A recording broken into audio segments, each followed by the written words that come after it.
आइए आज एक ऐसी चुनावी रहस्य की तह तक चलते हैं जिसने पूरी भारतीय राजनीति में एक हलचल सी मचा दी है। पश्चिम बंगाल का 2026 का चुनाव कोई आम राजनीतिक लड़ाई नहीं है। ये एक ऐसा चुनाव है जो अप्रत्याशित आंकड़ों, अचानक गायब हुए लाखों वोटरों और मतदान के ऐसे रिकॉर्ड्स के इर्द गिर्द घूम रहा है जो किसी के भी गले नहीं उतर रहे। तो बिना किसी देरी के डेटा और तथ्यों के जरिए इस बेहद दिलचस्प और जटिल चुनावी पहेली को सुलझाने की कोशिश करते हैं। इस पूरी कहानी की शुरुआत होती है एक बहुत ही अजीब सी गणितीय उलझन से। इसे हम टर्नआउट पैराडॉक्स कह सकते हैं। चुनाव आयोग के आंकड़ों के मुताबिक बंगाल में इस बार मतदान 92.47% रहा। आज़ादी के बाद से अब तक का सबसे ज्यादा मतदान। लेकिन जरा सोचिए, महिलाओं का वोटिंग प्रतिशत लगभग 85.76% रहा और पुरुषों का 83.57%। अब सवाल ये है कि जब दोनों में से कोई भी आंकड़ा 86% के पार गया ही नहीं, तो कुल मतदान 92% से ज्यादा कैसे हो सकता है? गणित तो बिल्कुल मैच नहीं कर रहा है। इस नामुमकिन से लगने वाले गणित का जवाब हम आगे जानेंगे, लेकिन उससे पहले जरा बंगाल की राजनीति के सफर को समझना जरूरी है। बंगाल की राजनीतिक जमीन ने बहुत ही कम समय में कुछ गजब के बदलाव देखे हैं। करीब 30 साल पहले तक इस राज्य को वामपंथी दलों का एक अभेद्य लाल किला माना जाता था। फिर साल 2011 आया, तृणमूल कांग्रेस यानी टीएमसी की आंधी आई और ममता बनर्जी के नेतृत्व में एक नए युग की शुरुआत हुई। और अब 2026 में भारतीय जनता पार्टी इस राज्य में अपना सबसे आक्रामक राजनीतिक अभियान चला रही है। ये सिर्फ एक चुनाव भर नहीं है, बल्कि दशकों के राजनीतिक वर्चस्व को तोड़ने का एक बहुत बड़ा प्रयास है। चलिए इस चुनौती को थोड़ा और गहराई से समझते हैं। टीएमसी आज क्षेत्रीय राजनीति में एक बहुत मजबूत दीवार बन चुकी है। जरा आंकड़ों पर गौर करें। 2011 में 184 सीटें, 2016 में ये बढ़कर 211 हो गई और 2021 में 215 सीटें। हर चुनाव के साथ उनका प्रदर्शन बेहतर ही होता गया है और सच कहें तो यही वो सबसे मजबूत दीवार है जिसे इस बार भेदने की पूरी कोशिश की जा रही है। खैर, अब वापस अपनी उस गणितीय पहेली पर आते हैं। कुल 92.47% मतदान आखिर हुआ कैसे? इसका एकदम सीधा सा जवाब इस एक छोटे से आंकड़े में छिपा है, 11.63%। दरअसल चुनाव से ठीक पहले स्पेशल इंटेंसिव रिवीजन यानी एसआईआर सिर नाम की एक प्रक्रिया हुई और इसके तहत कुल मतदाताओं में से 11.63% लोगों के नाम वोटर लिस्ट से हटा दिए गए। अब होता क्या है कि जब वोटरों की कुल संख्या यानी हमारा डिनोमिनेटर ही कम हो जाता है, तो मतदान का प्रतिशत अपने आप बढ़ा हुआ नजर आने लगता है। तो ये कोई जादू नहीं था, बल्कि लिस्ट में हुई इस बड़ी काट-छांट का गणितीय नतीजा था। अब 11.63% सुनने में शायद कोई बहुत बड़ा नंबर न लगे, लेकिन अगर इसे असल संख्या में बदलें तो ये आंकड़ा लगभग 91 लाख होता है। जी हाँ, 91 लाख वोटरों के नाम मतदाता सूची से अचानक गायब हो गए। लेकिन सिर्फ गणित ही नहीं, जमीन पर एक और फैक्टर काम कर रहा था, प्रतिशोध या रिवेंज वोटिंग।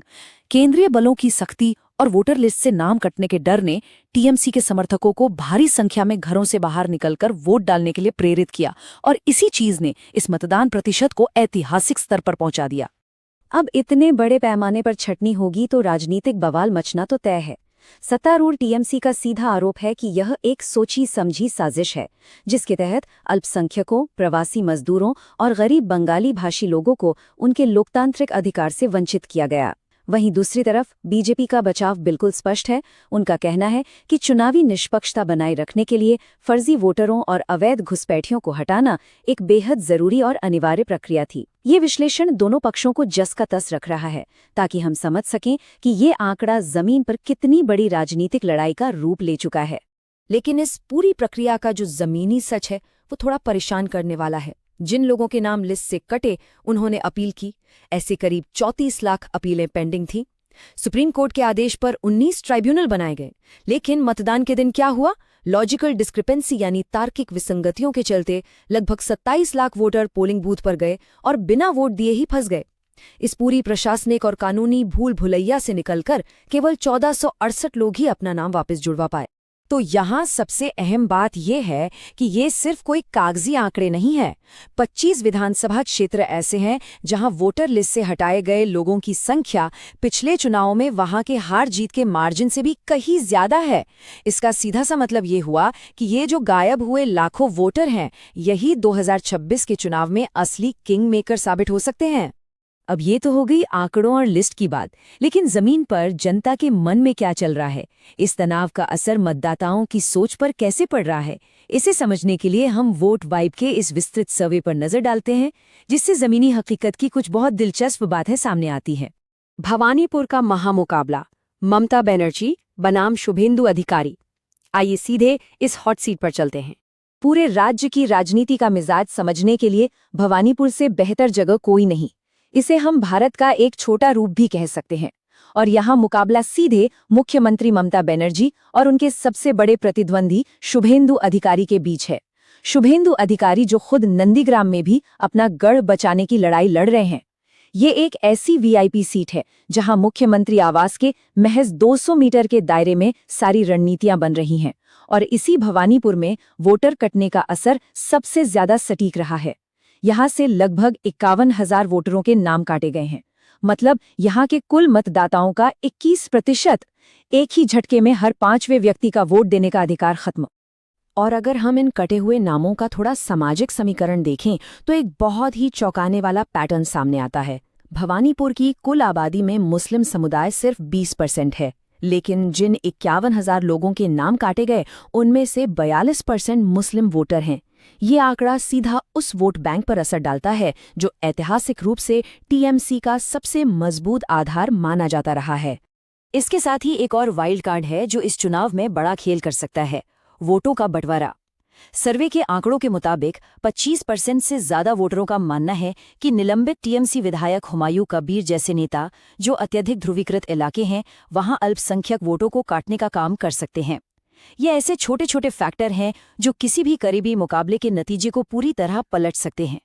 लेकिन जब लोगों से पूछा गया कि उनके लिए वोटिंग का सबसे बड़ा मुद्दा क्या है, तो सबसे ऊपर रहा राज्य सरकार का कामकाज। लगभग 29% मतदाता इसे आधार मान रहे हैं। वहीं सर्वे ये भी बताता है कि बीजेपी को स्थानीय संस्कृति को समझने और आंतरिक गुटबाजी जैसी बड़ी चुनौतियों से जूझना पड़ रहा है। पर सबसे ज्यादा ध्यान खींचने वाली बात यह है कि आज भी करीब 18.5% मतदाता अनिर्णय की स्थिति में हैं। ये वो स्विंग वोटर हैं जो आखिरी वक्त में किसी भी तरफ बाजी पलट सकते हैं। एग्जिट पोल का विरोधाभास और अप्रत्याशित अनुमान। चलिए अब नंबरों के इस रोमांचक खेल को देखते हैं। इस चुनाव को जिस चीज ने एक पूरी तरह से सस्पेंस थ्रिलर बना दिया है वो है एग्जिट पोल्स। ये पोल्स एक दूसरे से बिल्कुल उलट बात कह रहे हैं। लेकिन 2026 के नंबर देखने से पहले 2021 का ये रियलिटी चेक देखना बहुत जरूरी है। 2021 में हर पोल कह रहा था कि कांटे की टक्कर होगी, टीएमसी को 156 और बीजेपी को 121 सीटें मिलेंगी। और असल नतीजे क्या आए? टीएमसी ने 215 सीटों के साथ शानदार जीत दर्ज की और बीजेपी सिर्फ 77 पर सिमट गई। मतलब बंगाल के वोटर का मन पड़ना वाकई कितना मुश्किल है ना? और अब देखिए 2026 के ये एग्जिट पोल्स। बंगाल में बहुमत का आंकड़ा 148 है। अब एक तरफ पीपल्स पल्स कह रहा है कि टीएमसी की आंधी आ रही है और उन्हें 177 से 187 सीटें मिलेंगी, लेकिन वहीं मैट्राइज और पी मार्क का अनुमान बिल्कुल अलग है। वो बीजेपी को पूर्ण बहुमत दिला रहे हैं।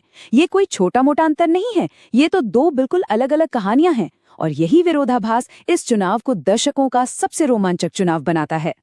इन बिल्कुल अलग अलग आंकड़ों के पीछे अगर हम जनसांख्यिकी या डेमोग्राफिक्स को देखें तो एक गहराई से ध्रुवीकृत समाज नजर आता है।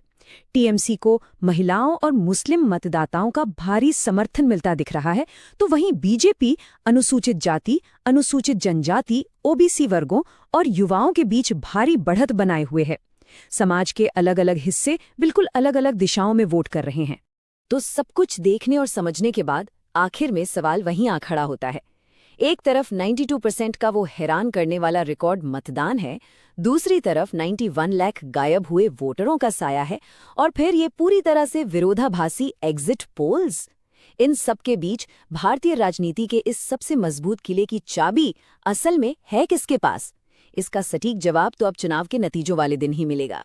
इस राजनीतिक ड्रामे पर हमारी नजरें लगातार बनी रहेंगी। आज के इस विश्लेषण में हमारे साथ जुड़ने के लिए आपका बहुत बहुत धन्यवाद।